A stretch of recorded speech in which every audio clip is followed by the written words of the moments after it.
Hi hello అందరికి. వాతావరణం చాలా చల్లగా ఉంది కదా.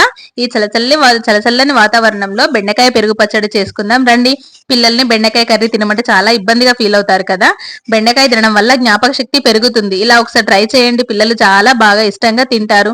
ముందుగా బెండకాయను ఒక బాండీలో కొంచెం ఆయిల్ వేసుకొని జిగురు పోయేంత వరకు ఫ్రై చేసుకోవాలి. తర్వాత వేరొక బాండీ పెట్టుకొని అందులో ఆయిల్ వేసుకొని మినపప్పు, శనగపప్పు, ఆవాలు, మెంతులు, కరివేపాకు, పచ్చిమిర్చి, ఆనియన్స్, అల్లం వెల్లుల్లి పేస్ట్, పసుపు వేసుకొని మంచిగా ఫ్రై చేసుకోవాలి. ఫ్రై అయిన తర్వాత మనం ఇంతకు ముందు ఫ్రై చేసి పెట్టుకున్న బెండకాయ ముక్కల్ని అందులో వేసి కలిపి ఒక 2 మినిట్స్ మగ్గనివ్వాలి. మగ్గిన తర్వాత అందులో మనం టేస్ట్ కి సరిపడేంత కారము, పసుపు, టేస్ట్ కి సరిపడేంత సాల్ట్ వేసుకోవాలి. వేసుకొని కలిపి మనం పెరుగును పల్చగా కలుపుకోవాలి. ఒక పెరుగు ప్యాకెట్ పల్చగా కలిపి అందులో పోసుకొని ఒక 2 మినిట్స్ మగ్గనిచ్చి అందులో కొత్తిమీర వేసుకొని సర్వ్ చేసుకుంటే రెడీ అండి.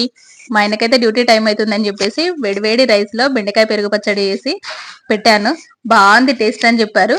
అలాగే మా పిల్లలకు కూడా తినిపించానండి, బాగుందన్నారు. ఈ వర్షాకాలంలో నాదొక సూచన అండి, ఈ వర్షాకాలంలో పిల్లల్ని అయితే బయటికి వెళ్ళనివ్వకండి. కరెంట్ పోల్స్ దగ్గర గానీ, తెగిపడిపోయిన వైర్ల దగ్గర గానీ, చెట్ల దగ్గర గానీ చాలా జాగ్రత్తగా చూసుకొని నడవాలండి. కింద కూడా అసలు వాటర్ అయితే చాలా అంటే చాలా వస్తున్నాయి. మా సిద్దిపేటలోనైతే వాటర్ రోడ్ల పైనకే వచ్చేసినాయి. కొమ్మటి చెరువు దగ్గర గానీ, ఇటు సీతారామజన థియేటర్ దగ్గర గానీ చాలా ఉన్నాయండి.